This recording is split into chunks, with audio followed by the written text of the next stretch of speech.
Marcus Webb stood at the observation window of Nexus Station, watching ships from 100 different worlds dock and depart. Some were sleek and silver, moving like fish through water. Others were massive and geometric, floating like mobile cities. Each one carried beings so different from humans that even after 5 years in space, Marcus still felt a small thrill of wonder. He was young for a captain, only 32, but humans had to be good to survive in the Galactic Coalition. Earth had joined the Alliance just 50 years ago, and humanity was still proving itself, still showing they deserved their place among species that had traveled the stars for thousands of years. "Captain Webb?" A voice interrupted his thoughts. Marcus turned to see Ambassador Chen, his superior from the Human Diplomatic Corps. The older man looked tired, as he always did these days. "Ambassador," Marcus nodded. "We need to talk about your social connections," Chen said, not wasting time. "You've been here 6 months. The other human officers have formed relationships with influential aliens. You've attended exactly 3 diplomatic functions." Marcus said nothing. He knew where this conversation was going. "The Ethon Trade Minister has expressed interest in you," Chen continued. "The Zephyri Cultural Attaché asked about you twice. Even one of the Velkari telepaths mentioned you might make a good liaison. Do you understand what these connections could mean for Earth?" "I understand," Marcus said quietly. "Then why?" Chen's voice rose slightly. "Are you spending your free time in maintenance level 7 with a defective Velkari janitor?" Marcus felt his jaw tighten. "Her name is Lyra. I don't care what her name is." Chen stepped closer. "She's useless to us. Worse than useless. She makes you look foolish. People are talking, Marcus. They think you don't understand how things work up here." "Maybe I understand better than you think," Marcus said. Chen stared at him for a long moment, then shook his head. "You have 1 month. Form proper connections, or I'll recommend your transfer to a mining station in the outer systems. Are we clear?" "Very clear, Ambassador." After Chen left, Marcus remained at the window for several minutes. Then he headed toward the maintenance levels. Lyra Kashanti dragged the heavy plasma torch back to the storage unit, her muscles aching. The Velkari were not a physically strong species. They were telepaths, diplomats, the voice and mind of the Coalition. They solved problems with thought, not labor, but Lyra was not like other Velkari. She had been born broken. While every other member of her species could touch minds, share thoughts, and feel the constant warm presence of the collective consciousness, Lyra felt nothing. Her mind was silent, alone. Her people called her Shivara. The word meant ghost or empty one. When she turned 15, they had sent her away. Not cruelly, they told her, just practically. What use was a Velkari who could not do the one thing Velkari were meant to do? So she had come to Nexus Station and found work in maintenance. The pay was enough to survive. The work kept her busy, and if she was lonely, well, she had always been lonely. This was nothing new. Need help with that? Lyra turned, startled. Marcus Webb stood in the corridor, still in his captain's uniform but with his jacket unbuttoned. He smiled at her. "Captain," she said formally, switching to the smooth movements of the Velkari gesture language even as she spoke. It was instinct, showing respect to a superior. "I can manage." "I'm sure you can," Marcus said. "But I'm heading this way anyway, and that torch looks heavy." Before she could protest, he had picked up the other end. Together they carried it to storage. This had become a pattern over the past 3 weeks. Marcus would appear in the maintenance levels, always with some excuse. He would help her with heavy equipment. They would talk. Sometimes they would share a meal in the workers' cafeteria, where the food was cheap and the company was made up of the station's invisible labor force. Lyra did not understand why he kept coming back. "You're quiet today," Marcus observed as they locked the equipment away. "Thinking," Lyra said. "About what?" She hesitated, then decided on honesty. "About why you're here again." Marcus leaned against the wall, studying her. Lyra was used to being studied. Her appearance marked her as different even among the Velkari. Her species was tall and thin, with large dark eyes and skin that shifted color with emotion. But Lyra's skin remained a dull gray blue, never changing. "Another sign of her defect. You want the truth?" Marcus asked. "Always." "You're the only person on this station who talks to me like I'm just another person," he said. "Everyone else wants something. An alliance, a favor. Access to Earth's resources. You just want to talk about how the environmental systems work. or whether human music sounds strange to alien ears. Lyra felt her chest tighten. You pity me. No, Marcus said firmly. I like you. There's a difference. Your superiors won't see it that way, Lyra said. She had heard the whispers, seen the looks when Marcus sat with her in the cafeteria. I will damage your reputation. Let me worry about my reputation. Captain Webb. Marcus, he corrected. Please. Marcus, she said carefully. I am Shivara. Empty. I have no connections, no value in your political world. Spending time with me gains you nothing. Marcus smiled, a strange, sad expression. Maybe that's exactly why it matters. Before Lyra could respond, an alarm sounded. Not the harsh blare of emergency, but the lower tone of a station-wide announcement. Attention all personnel. The calm voice of the station administrator filled the corridor. The trade negotiations between the Korvax Assembly, the Thresh Collective, and the Mendari Union have reached an impasse. All diplomatic staff report to your stations. Repeat, trade negotiations have failed. Marcus straightened, his expression shifting instantly from relaxed to alert. I have to go. Of course, he paused at the corridor junction. Lyra, will you do something for me? If I can. Pay attention to the news feeds about the negotiations. Watch the recordings if they're made public. Just observe. Why? Because I think you might see something others miss, Marcus said. Then he was gone, jogging toward the upper levels. Lyra stood alone in the corridor, confused. What could she possibly see that trained diplomats could not? Still, she found herself heading to the nearest public terminal. The negotiations were indeed being broadcast, as all major coalition events were. She pulled up the recordings and began to watch. On the screen, 3 species sat at a curved table. The Korvax were massive, rock-like beings who communicated through subsonic vibrations. The Thresh were insectoid, moving with sharp precision. The Mendari were aquatic, their tank seats filled with shimmering blue water. Between them sat the mediators, 5 Velkari telepaths, including one of the high speakers. Lyra watched as her people worked. She saw them touch minds with the negotiators, felt the familiar ache of exclusion as they shared thoughts she could never access. The negotiations dragged on. Positions hardened. The Velkari grew frustrated. And then Lyra noticed something. The Mendari lead negotiator, whenever the Velkari turned their attention to the other species, would make a small gesture with one of his anterior fins. Just a tiny movement. The Velkari never noticed, busy with their telepathic scanning. But Lyra noticed. She did not know what it meant. Not yet. But Marcus had asked her to observe, so she began taking notes. 17 times in 3 hours the same small gesture. High above in the maintenance levels, Lyra worked and watched. And slowly an idea began to form in her mind. An impossible, terrifying idea. What if the telepaths were missing something? What if their gift made them blind? For 3 days, the negotiations continued to fail. The 3 species grew more hostile. Ships began gathering at the borders of their territories. What had started as a trade dispute was becoming something dangerous. Lyra watched every recorded moment. She filled pages with notes about gestures, movements, and small details. The work was exhausting, especially after her long shifts in maintenance. But something drove her forward. Maybe it was Marcus's trust in her. Maybe it was the possibility that she might actually be useful for once. Marcus came to see her on the evening of the 3rd day. He looked tired, dark circles under his eyes. The human diplomatic corps is panicking, he said, sitting heavily on a cargo crate. We propose this trade agreement. If it causes a war, Earth's reputation is destroyed. I've been watching, Lyra said quietly. And? She pulled out her tablet, showing him the notes.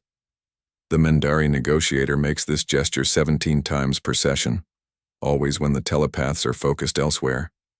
Marcus leaned forward, interested. What does it mean? I don't know. Mendari body language is not my specialty, but it's consistent, deliberate, and the telepaths never see it because they're reading his mind, not his body. Do you think he's hiding something? I think he's doing something the telepaths cannot detect, Lyra said, because they assume if his thoughts are honest, his actions must match. Marcus was quiet for a long moment. Then he stood abruptly. Come with me. Where? To the ambassador. You need to tell him this. Fear shot through Lyra. No, Captain, I cannot. They will laugh at me. A broken Velkari telling telepaths they missed something they'll think you're clever, Marcus interrupted. And if they don't, that's their mistake, not yours. He held out his hand. Lyra stared at it. This was a human gesture of trust and invitation. Slowly, she placed her hand in his. Ambassador Chen did not laugh, but his expression made clear he thought the idea was absurd. You want me to bring this to the coalition mediators? He asked. Based on the observations of a maintenance worker? Based on observations, period, Marcus said firmly. Lyra has documentation, 3 days of recordings, consistent patterns. The Velkari are the finest telepaths in the galaxy, Chen said. If there was deception, they would know. What if they can't, Marcus pressed. What if telepathy has a blind spot? That's ridiculous. Is it? Marcus pulled up a file on his tablet. I've been doing research. In the last 50 years, there have been 14 major diplomatic failures involving Velkari mediators. All 14 involved aquatic or crystalline species with very different body language from humanoids. Chen frowned. That's a small sample size. It's a pattern, Marcus countered. And we're running out of time. Let Lyra present her findings. If she's wrong, we've lost nothing. If she's right, we prevent a war. Chen looked at Lyra. She forced herself to meet his gaze, though every instinct told her to look away. She was used to being invisible. Being seen was frightening. Can you explain what you've found to the mediators? Chen asked her. I can try, Lyra said, her voice steady despite her fear. If this goes badly, Chen warned, it will reflect on all of us. Earth's reputation is already fragile. I understand, Chen sighed. Then we request an audience. But Captain Webb, if this fails, your career is over. Are you willing to accept that? Marcus didn't hesitate. Yes. Lyra felt something twist in her chest. He was risking everything. For her idea. For her. Why? She whispered to him as Chen made the arrangements. Marcus smiled at her. Because you're brilliant, and because someone needs to prove that being different isn't the same as being wrong. The meditation chamber was beautiful and terrifying. 5 Velkari telepaths sat in a circle, their skin shifting through colors of deep thought. Lyra recognized the high speaker, Telvash. She had met him once years ago before her exile. He had looked at her with pity then. Now he looked at her with confusion. Explain your presence, Shivara, Telvash said, not unkindly. Lyra stepped forward. Her hands wanted to shake, but she forced them still. I believe I have observed something relevant to the negotiations. The telepaths exchanged looks.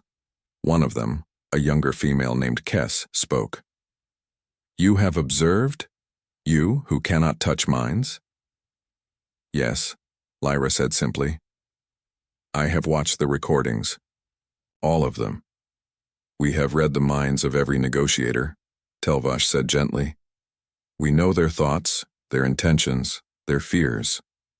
What could you possibly add? Their bodies, Lyra said. Silence fell over the chamber. Show us, Telvash said finally. Lyra pulled up the recordings on the chamber's large display. She showed the Mendari negotiators' repeated gesture. She showed how it always occurred when the telepaths were focused elsewhere. She showed charts of when the gesture happened and what was being discussed. He wants the deal, Lyra explained. I can tell from his posture, his eye movements. But someone or something makes him perform this gesture. I believe it's a signal. To whom? Kess asked skeptically. I don't know. But if you watch the other Mendari in the room, his assistants, they react to it. See, this one tenses. This one shifts her color slightly. The telepaths watched in silence. Then Telvash stood and moved to the display, studying it closely. We read his mind, he said slowly. He genuinely wants peace. That's what we sensed. Yes, Lyra agreed. But what if someone is controlling his actions without controlling his thoughts? What if he's being forced to sabotage his own negotiations? That would require... Telvash paused. Blackmail, coercion, but we would sense his fear. Would you? Marcus spoke for the first time. If the fear was old, if he'd learned to live with it, humans call it compartmentalization. You can want one thing while doing another if the pressure is great enough. The telepaths looked troubled. Their abilities had always been absolute. The idea that they could miss something was deeply unsettling. There's only one way to know, Telvash said finally. We must confront the negotiator directly. Not with telepathy, but with this evidence. 2 hours later, Lyra stood in an observation room, watching through reinforced glass. Telvash and the human ambassador sat with the Mendari negotiator.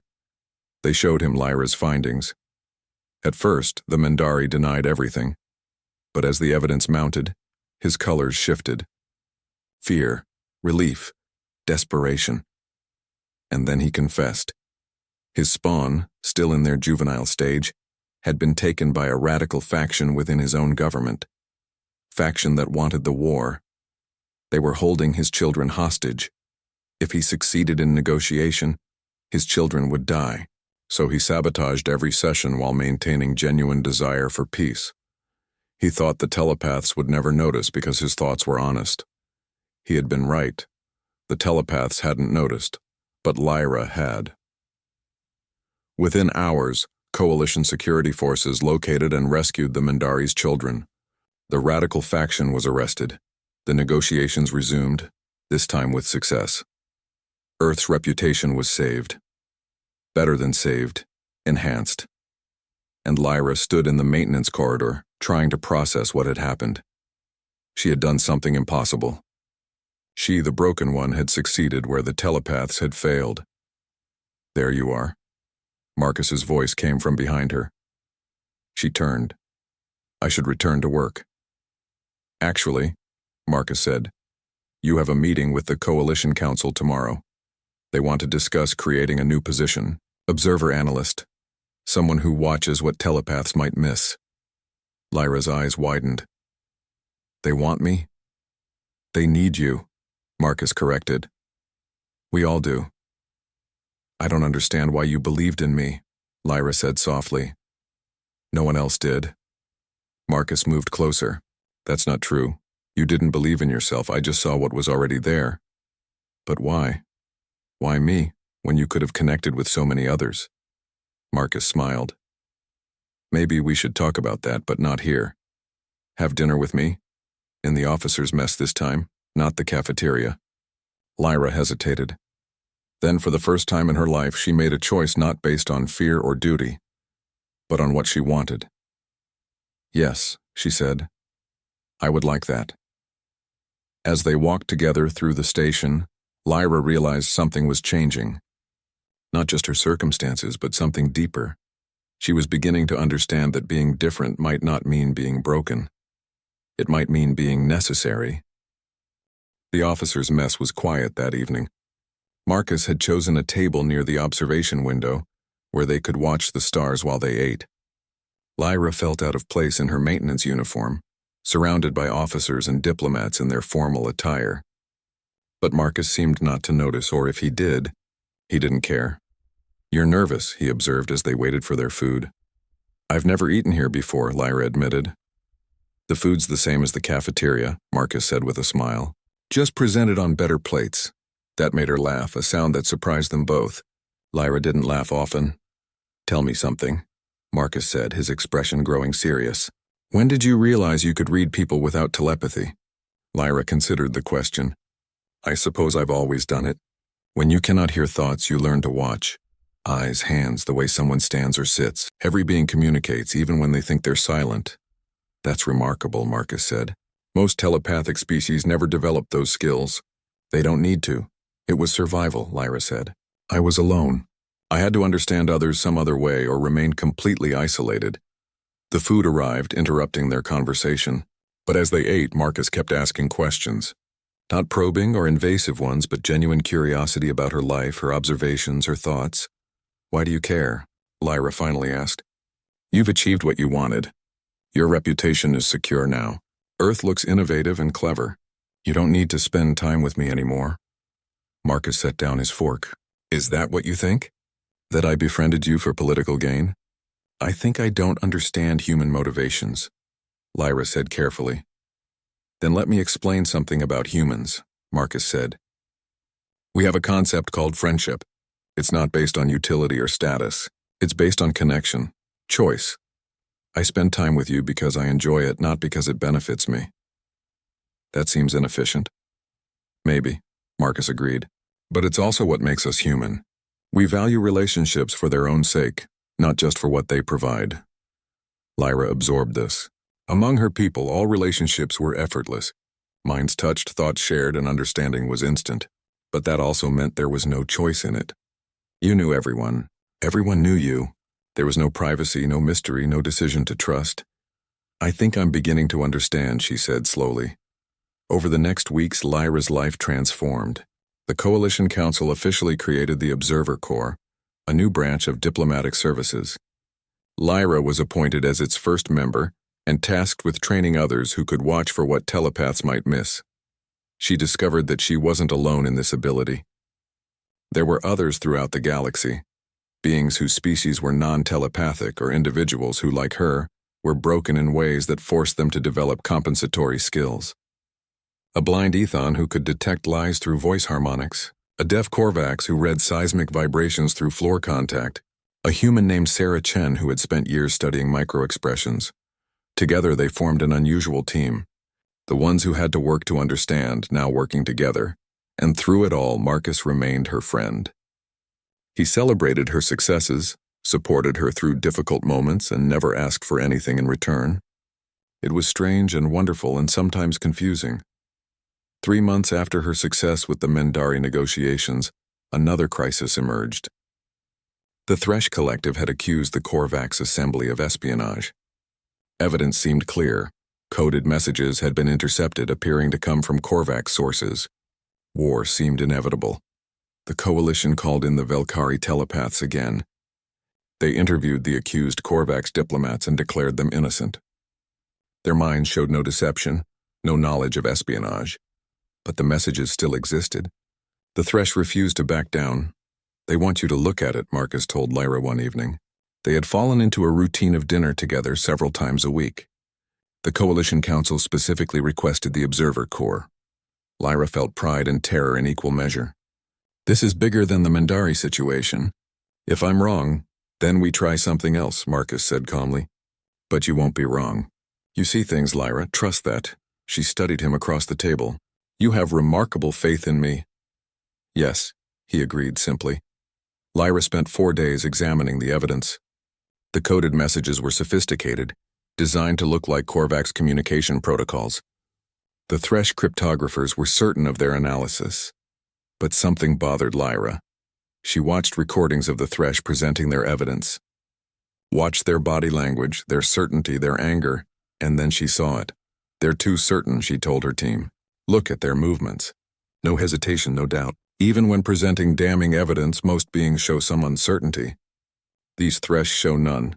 Maybe they're just confident, suggested Sarah Chen. The human on her team. Or maybe they created the evidence themselves, Lyra said. The room fell silent. That's a serious accusation, Telvash said.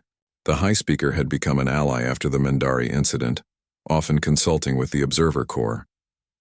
To accuse the Thresh of fabricating evidence would require proof. Then we find proof, Lyra said. We look not at what they show us, but at what they don't show us. For 3 more days, Lyra and her team worked. They examined every recording, every transmission, every moment of Thresh behavior around the supposed evidence, and slowly, a pattern emerged. The Thresh who had discovered the messages showed subtle signs of scripted behavior. Their surprise was performed, not genuine. Their analysis was too smooth, too prepared. And in one critical recording, one of them had glanced at a datapad before the supposedly intercepted message appeared on screen. He had known what was coming, because he had sent it. Confronted with this evidence, the Thresh faction responsible confessed. It had been an attempt to start a war that would benefit their military-industrial complex. They had assumed that with Velkari verification of Korvax innocence, no one would look deeper at the evidence itself. They hadn't counted on someone who specialized in looking deeper. The crisis was averted. The Observer Corps' reputation was cemented. and Lyra found herself becoming someone important in coalition politics. But late that night, as she stood at the observation window watching the stars, she felt oddly disconnected from her success. Marcus found her there, as he often did. "You should be celebrating," he said. "Should I?" Lyra turned to him. "I've proven useful. I've gained status. But I still don't understand why this matters to you." "Humans are strange to me, Marcus. You spend time with me when you could be advancing your own position. You support me when there's no benefit to you. You treat me as if I'm valuable even before I proved I was." "You've always been valuable," Marcus said quietly. "As a tool, perhaps. As a resource." "No." Marcus moved to stand beside her at the window. "That's not what I mean. Lyra, do you know what humans value most? Your specifications state survival, reproduction, resource acquisition, choice," Marcus interrupted. "We value choice. The ability to decide for ourselves who we are and who we care about. Most species in this galaxy don't have that, not really. Telepaths share everything. Hive minds think collectively. Crystalline beings are bound to their lattices. But humans? We're alone in our own heads, and that means when we choose to connect with someone, it's real. It's deliberate. It's ours." Lyra listened, her mind working through his words. "You're the first person I've met in this galaxy who understands that," Marcus continued. "You live in your own mind, separate from others. When you choose to spend time with someone, it's an actual choice, not an automatic telepathic bond. You're like us in that way." "I never thought of it like that," Lyra said slowly. "I've always seen my isolation as a curse." "Maybe it's both," Marcus said. "A curse and a gift. Like most important things." They stood in silence for a while, watching ships move against the stars. "Marcus," Lyra said finally. "Yes? Thank you for choosing me," he smiled. "Thank you for choosing me back." And in that moment, Lyra understood something profound. Her entire life she had been taught that she was broken, because she couldn't connect the way Valkyrie were supposed to connect. But Marcus was showing her a different truth. Maybe the deepest connections weren't the ones you were born into. Maybe they were the ones you built piece by piece through choice and trust and time. Maybe being separate wasn't being broken. It was being free to choose your own bonds. It was a human way of thinking.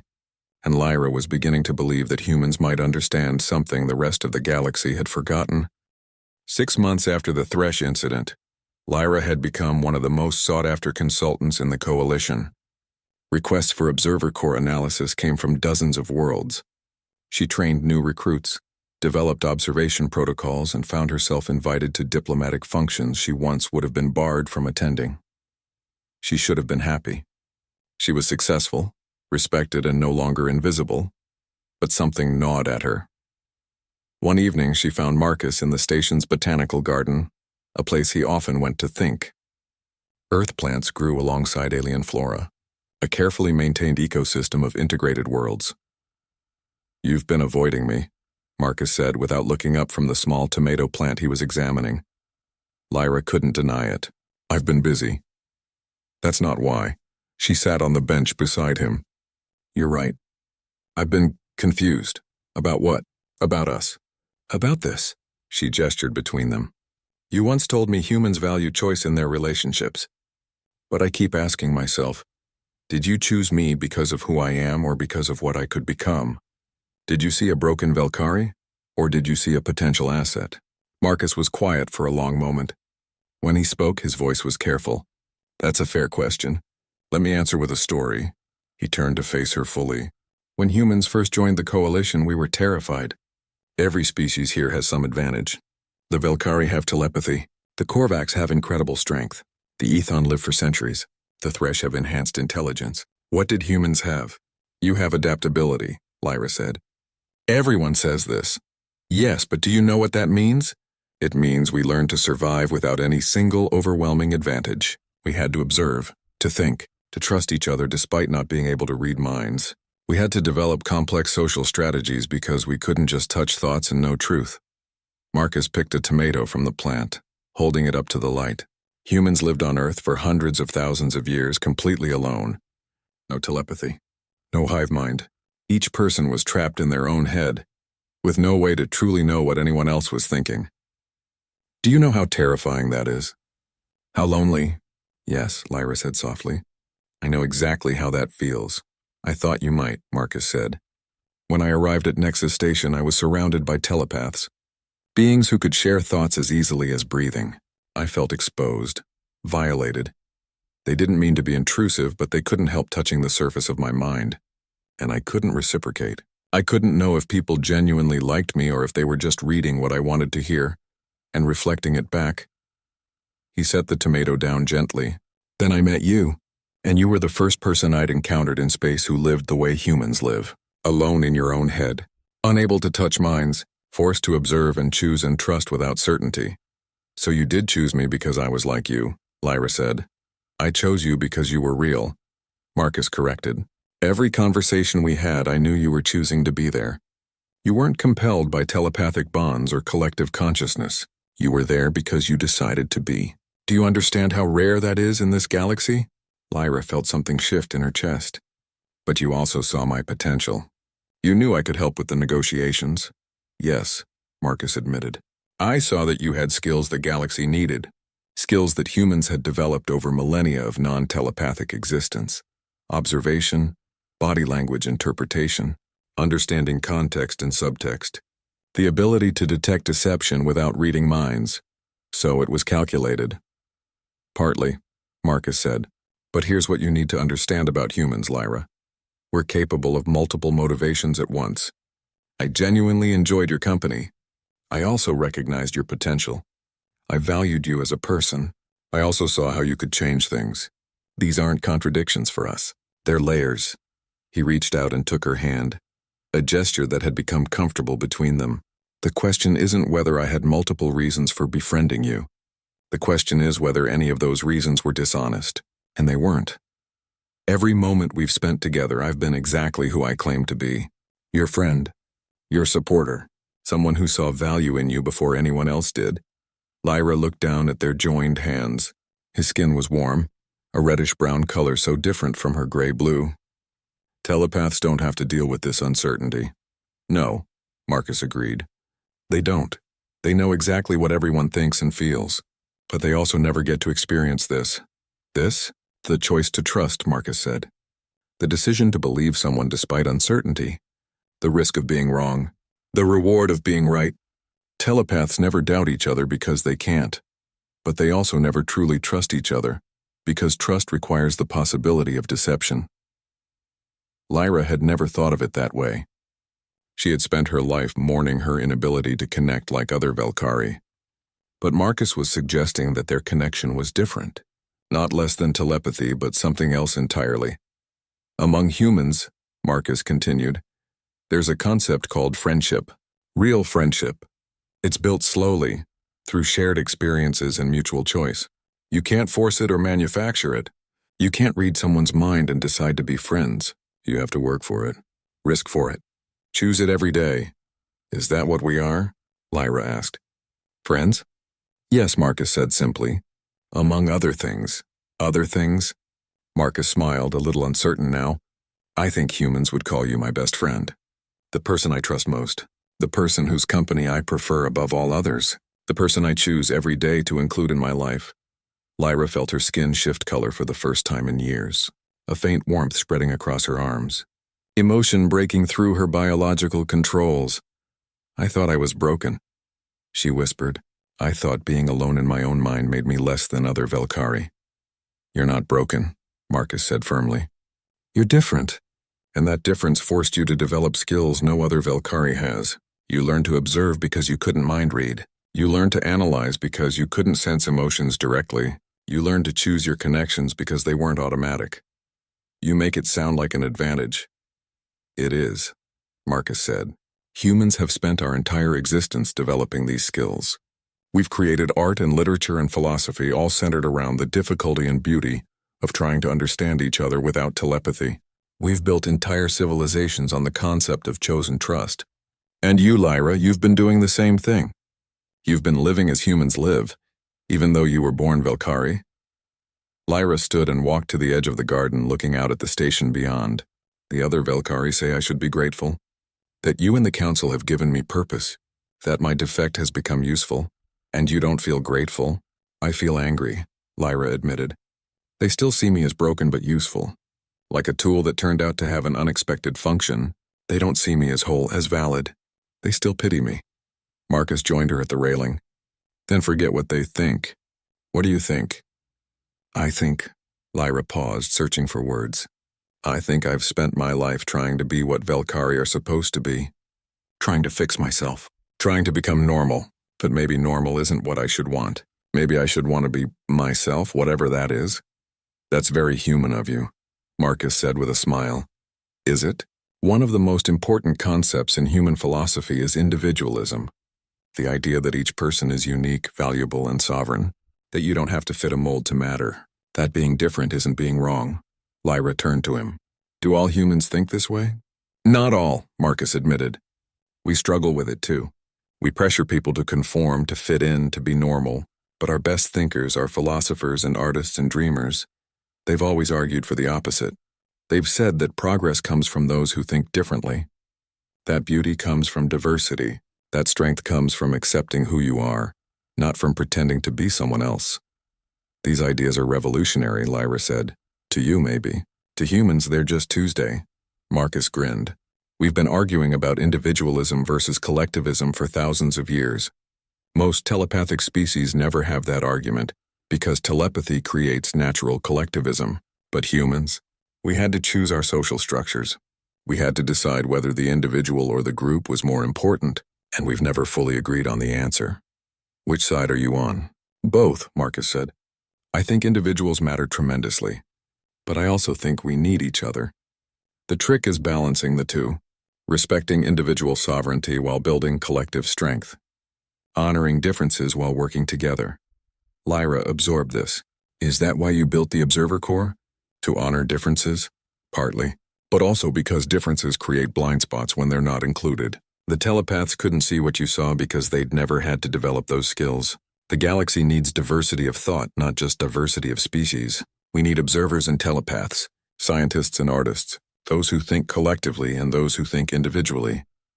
You're saying my brokenness isn't a flaw, it's a perspective. Exactly, Marcus said. And perspective is everything. The galaxy is vast and complex and strange. No single viewpoint can encompass it all. We need thousands of viewpoints, millions, each one adding something unique to our collective understanding. 1 year after Marcus first found Lyra in the maintenance corridors, the Observer Corps had grown to 50 members across 15 species. Lyra had been promoted 3 times. She advised the Coalition Council regularly. Her name was known across the galaxy, but tonight, as she prepared for the annual Coalition Gala, she felt nervous in a way that had nothing to do with politics or status. Marcus had asked her to accompany him to the event. Not as a colleague or a consultant, as his guest, his chosen companion. She stood before the mirror in her new quarters, adjusting the formal attire that had been custom-made for her. It was beautiful, incorporating both human and Velkari design elements. She should have felt confident. Instead, she felt uncertain. The door chimed. Marcus stood in the corridor, dressed in formal human attire. He smiled when he saw her. You look beautiful, he said. Lyra's skin shifted color, betraying her pleasure at the compliment. Thank you. You look distinguished. They walked together through the station toward the grand hall. Around them, beings from across the galaxy moved in pairs and groups, all heading to the same destination. Nervous? Marcus asked. Yes, Lyra admitted. This is different from our usual evenings. How so? More public. More formal, more... She struggled for the word. Official, Marcus chuckled. We're just going to a party, Lyra. Same as we've done before. But everyone will see us together. They'll make assumptions. Let them, Marcus said easily. What we are to each other isn't defined by what others think. They entered the grand hall, a massive space with a transparent ceiling showing the stars beyond. Hundreds of beings mingled, the room filled with languages and gestures from 1,000 worlds. Several people approached them immediately. Diplomats wanting to discuss policy, officials requesting Observer Corps consultations, high-ranking aliens greeting the famous pair. Lyra noticed something she had been too absorbed to see before. When people spoke to them, they spoke to both of them, as a unit, as partners. The casual observer might think they were simply colleagues, but there was an intimacy in how Marcus stood close to her, how he referred to we instead of I, how he deferred to her judgment on matters of observation. After an hour of socializing, they found a quiet corner near the observation window. Below them, the station spread out in layers of light and shadow. "I need to ask you something," Lyra said suddenly. "And I need you to be completely honest." Marcus turned to her, his expression serious. "Always. Why me?" Lyra asked. "The real reason. Not the political answer about my skills. Not the philosophical answer about choice and trust. The true reason you chose me. Why me specifically, out of everyone on this station?" Marcus was quiet for a long moment. When he spoke, his voice was soft. "Can I show you something first?" He pulled out his personal tablet and opened a file. It was a video dated from before Lyra had met him. The timestamp showed it was from his first week on Nexus Station. In the video, a younger-looking Marcus sat in what appeared to be his quarters, recording a personal log. His expression was tired and sad. "Day 5 on Nexus Station," his recorded voice said. "I thought joining the Coalition would be an adventure. Instead, I feel more alone than I ever did on Earth. Everyone here is connected. The telepaths share thoughts. The hive species share consciousness. Even the solitary species have ways of bonding that humans don't. They can sense emotions or share chemical signals or merge memories." The recorded Marcus rubbed his face. "And then there's me, alone in my head. Every time a telepath brushes against my surface thoughts, I feel violated. Every time I'm in a crowd, I feel isolated, because I'm the only one who can't sense what everyone else is feeling. I'm starting to understand why some humans can't handle space. We're fundamentally incompatible with how the rest of the galaxy operates." He paused, looking directly at the camera. "Today I saw a Velkari female working in maintenance. I watched her for a few minutes and I realized she was completely alone. Not just physically, but fundamentally. None of the other Velkari acknowledged her. She was invisible to them. And I thought, that's how I feel. Invisible because I can't connect the way they do." The video ended. Marcus looked at Lyra. "I started researching you that night.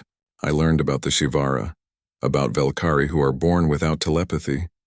I learned how your species treats them, exiles them. Not cruelly, but completely. You're ghosts to them." "You sought me out because you pitied me," Lyra said, her voice flat. "No," Marcus said firmly. "I sought you out because I recognized you. I saw someone experiencing what every human experiences in this galaxy. Fundamental isolation. The inability to connect in the ways that seem natural to everyone else. And I thought, maybe we could be less alone together." He took her hand. "Everything I told you before was true. I did recognize your potential. I do value choice and trust. I do see your differences as strengths.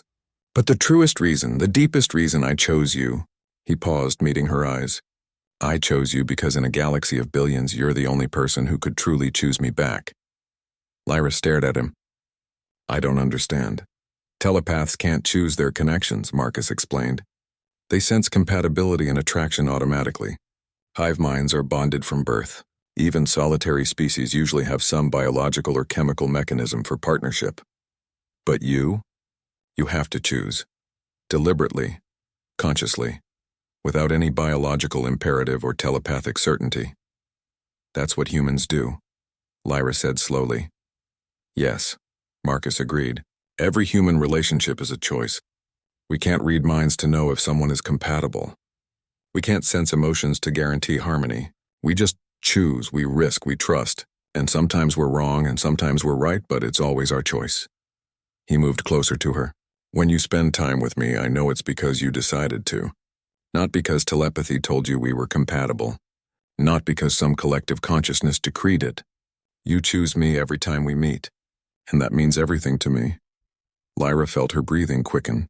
"You're saying that my inability to bond like other Velkari makes my choices more meaningful to you. I'm saying that your ability to choose despite being alone in your own mind is the most beautiful thing I've ever encountered," Marcus said. "I'm saying that every smile you give me, every moment you spend with me, every time you trust me, it's real. It's chosen. It's yours and mine, not mandated by biology or telepathy." Tears formed in Lyra's eyes, something Velkari rarely did. "I've spent my life believing I was broken because I couldn't connect automatically. And I've spent my life in a galaxy where automatic connection makes human-style relationships impossible."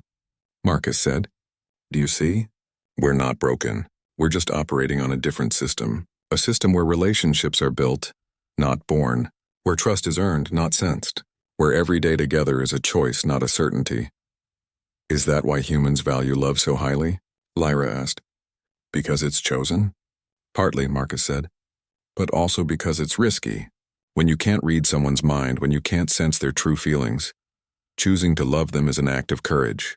You're making yourself vulnerable without any guarantee of safety. That sounds terrifying. It is, Marcus admitted. But it's also wonderful. Because when someone chooses you despite the risk, despite the uncertainty, despite having no telepathic assurance that it will work, it means something profound. It means they value you enough to take that risk. Lyra looked out at the stars. I never had anyone choose me before. Not really. My family pitied me. My people exiled me. The council values my usefulness. But I chose you, Marcus finished. Not your utility. Not your potential, you. The person who watches the world carefully because she can't read minds. The person who asks questions instead of assuming answers. The person who chooses her connections one careful decision at a time. And you think I chose you too? I know you did, Marcus said. Every time you met me in the maintenance corridors. Every time you shared a meal with me. Every time you trusted me with your thoughts and fears and dreams. You could have refused. You could have walked away. But you didn't. You chose me back. Lyra turned to face him fully. I did, she said softly. I do. Every day I choose you. Marcus smiled, and there was joy in it. Pure, simple joy. That's all I've ever wanted. Someone who chooses me as deliberately as I choose them. Someone who understands that connection isn't automatic or guaranteed. It's built, nurtured, chosen. This is love, Lyra asked. The human concept? I think so, Marcus said. At least it's what I understand love to be. Choosing someone every day despite uncertainty. Building something together that neither of you could build alone. Trusting without telepathic proof. Hoping without guaranteed outcomes. It's very human.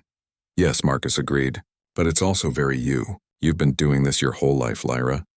Choosing to keep trying despite isolation. Choosing to build connections despite your inability to share minds. Choosing to see value in yourself despite what others said. You've been living with human courage without even realizing it. Lyra felt something shift inside her. A final piece falling into place. She had spent so long seeing her differences as loss, never recognizing them as strength. I choose you, she said clearly. Not because you helped me. Not because you saw my potential. Not because it's practical or beneficial. I choose you because when I'm with you,